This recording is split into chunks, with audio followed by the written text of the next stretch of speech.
All right. Let's get this started then. Good afternoon, everyone. The Secretary General traveled to Beira in the north of Mozambique today to take stock of the recovery efforts in the areas impacted by the cyclones.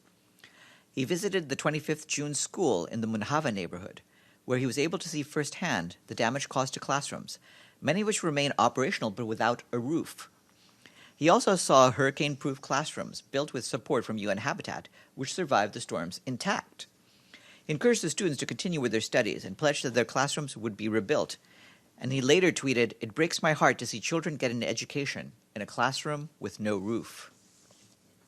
The Secretary General then visited the Mandruzi Resettlement Center, where he met with the residents and participated in a focus group with women leaders. The resettlement area was set up by the government as a durable solution in the cyclone's aftermath. It currently houses about 375 families, who are each given a plot of land. The Secretary General told the residents that he was visiting so that he could gather support from all over the world to ensure that they get the help they need to rebuild their lives. He asked about their needs and said that more permanent help in health, education, and energy was on its way. Prior to returning to Maputo, the Secretary General spoke to the press at a World Food Programme warehouse. He noted the courage and the resilience of the people of Mozambique as they rebuild their lives in the face of so much loss of life and so much destruction. The UN will not leave, he pledged, adding that we need much more support from the international community. The Secretary General said that although Mozambique doesn't contribute much to climate change, the country is on the front lines in suffering the effects of climate change. Referring to his recent travels, he said that whether in Tuvalu, Dominica, or Mozambique, the people who are the most vulnerable to the changing climate are the least responsible for global warming. He once more urged countries to commit themselves to make sure that we will not have an increase of temperature higher than 1.5 degrees Celsius at the end of the century. For that to happen, there will be a need for a strong political will to take bold action.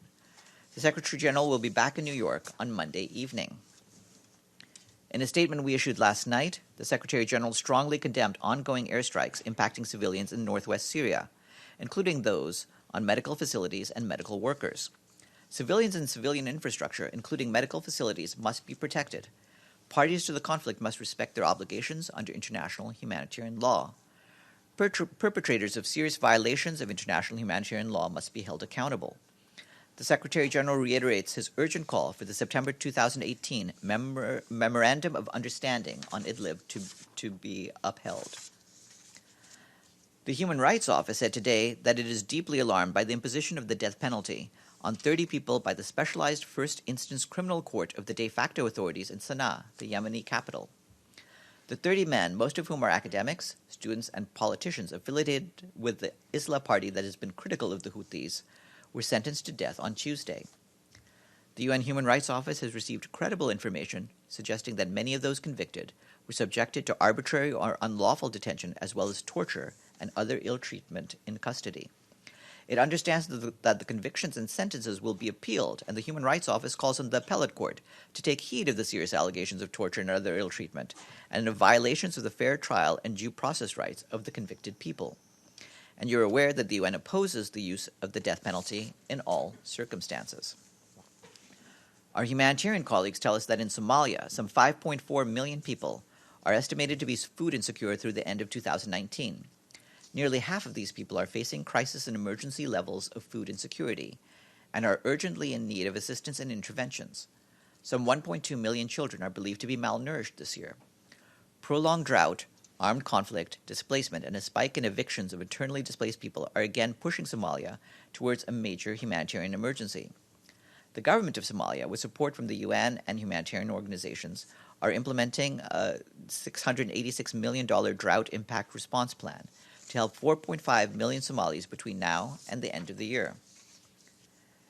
On Monday in Geneva, Dr. Tedros Ghebreyesus, WHO's Director General, and Mark Lowcock, the Undersecretary General for Humanitarian Affairs and Emergency Relief Coordinator, are convening a high-level event on preparedness in response to the Ebola outbreak. The event will provide an opportunity for the government of the Democratic Republic of the Congo, the UN, civil society, donors, and other partners to assess the status of the outbreak, the response, and to discuss actions needed over the next 6 months. This will be an opportunity for the international community to reaffirm its commitment to reach 0 new Ebola cases and to support the response politically and financially.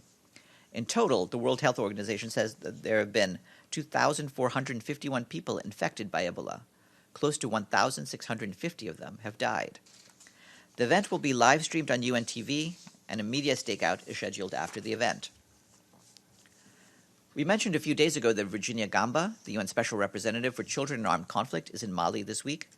While in Bamako, she launched her new campaign called Act to Protect Children Affected by Conflict, with members of the Malian government, representatives of non-governmental organizations, and the diplomatic community. In Mali, Act to Protect will work to strengthen advocacy and action to improve the protection of children.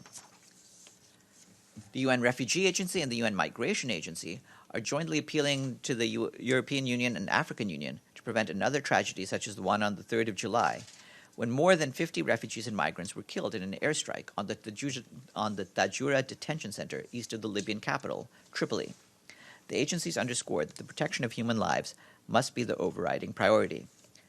As a priority, the two agencies asked that the 5,600 refugees and migrants who are currently being held in centers across Libya be freed and their protection guaranteed, or that they be evacuated to other countries. UNHCR and IOM also stressed that the detention of those who disembark in Libya after being rescued at sea has to stop, noting that practical alternatives, such as living in the community or in open centers, exist. You can read their full statement online. There have been unprecedented wildfires in the Arctic since the beginning of June, according to the World Meteorological Organization. Over 100 intense and long-lived wildfires were recorded in the Arctic Circle.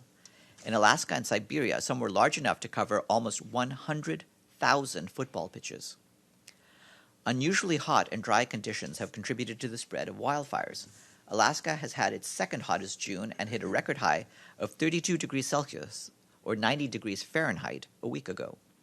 In parts of Siberia, the average June temperature was almost 10 degrees Celsius higher than the long-term average. WMO says that the northern part of the world is warming faster than the planet as a whole. That heat is drying out forests and making them more susceptible to burn. Wildfires also release carbon dioxide into the atmosphere, contributing further to global warming. In June alone, the Arctic fires emitted 50 megatons of carbon dioxide into the atmosphere. To give you an idea, this is equivalent to Sweden's annual CO2 emissions. In view of the risks, WMO has initiated a vegetation fire and smoke pollution warning and advisory system to harmonize fire forecasting across the globe and to provide a better picture of related impacts and hazards. This morning, the high-level political forum of ECOSOC conducted a review of progress towards Sustainable Development Goal 13 on climate action, including the link to the Climate Action Summit. This thematic review session evaluated progress and challenges in empowering people and ensuring inclusiveness and equality in the world's least developed countries and landlocked developing countries. Climate change and the risks associated with it have put additional pressures on households and government resources. This afternoon, the forum will conduct a review of progress towards SDG 16 on peace, justice, and strong institutions. And after my briefing now, you'll hear from Monica Villela-Grayley, the spokesperson from the President of the General Assembly. And then at 12:30, just after her, you will have a press briefing by UNAIDS, where the speaker will be Justice Edwin Cameron, a judge on the Constitutional Court of South Africa. He will speak on the subject of stigma, discrimination, and decriminalization and its link to SDG 16. Then at 4, in this room, there will be a press briefing by Ambassador Samuel Moncada, the permanent representative of the Bolivarian Republic of Venezuela to the United Nations. And for Monday, on Monday at 12:30, there will be a press briefing by the General Assembly President, and she will be accompanied by Helen Clark and Phumzile Mlambo Nguka, the head of UN Women. And at 1 p.m., the Director General of the Food and Agriculture Organization, José Graciano da Silva, IFAD President Gilbert Hongbu, and World Food Program Executive Director David Beasley will hold a press conference to launch the State of Food Security and Nutrition in the World report for 2019. So that's it for the days ahead. And one last thing before we go to the questions is I want to say hopefully a brief farewell to Luke Vargas, who I believe is having his last press briefing with us. We will miss you, and as your reward, you do get a question if you want to ask one. Thanks, Farhan.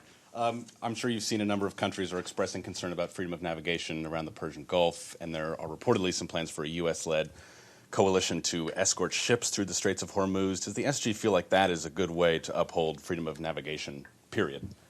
Well, the Secretary General's call has been very clear and very simple. He has called on all states to ensure that freedom of navigation is upheld everywhere, including in the Strait of Hormuz.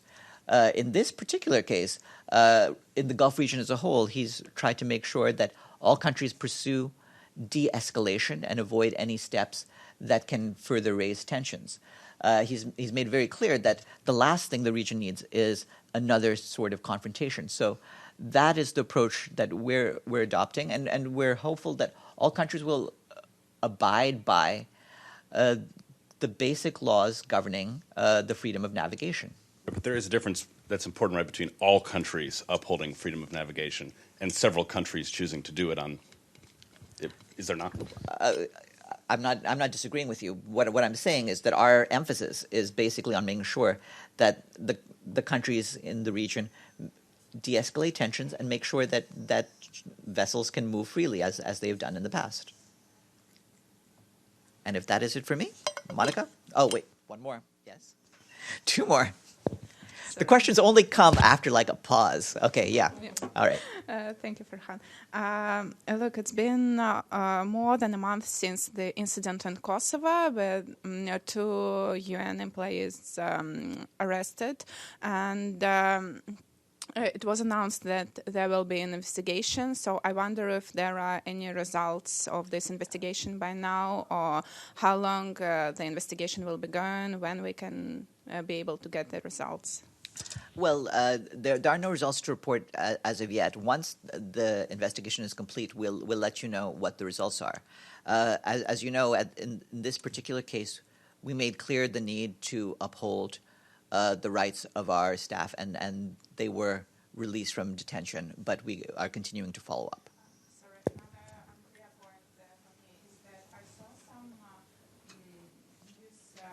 news that the UN property also was seized in this incident. Is it true or not?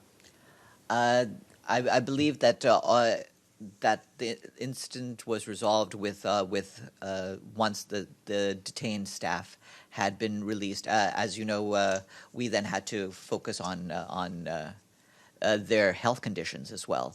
But there was no issue having to do with property of which we're aware. Yes, Thank Jordan. you, Farhan. Actually, there are 3 questions, not one. One on Gaza. Yesterday, a boy was shot dead by Israeli forces. Today, a 10-year-old boy was critically wounded. And this might escalate the situation, which they consider barely calm. What do you think about the situation? Also, the special envoy of Yemen was in Washington, D.C. Are you going to issue a readout, or only the one issued by the State Department of the U.S.?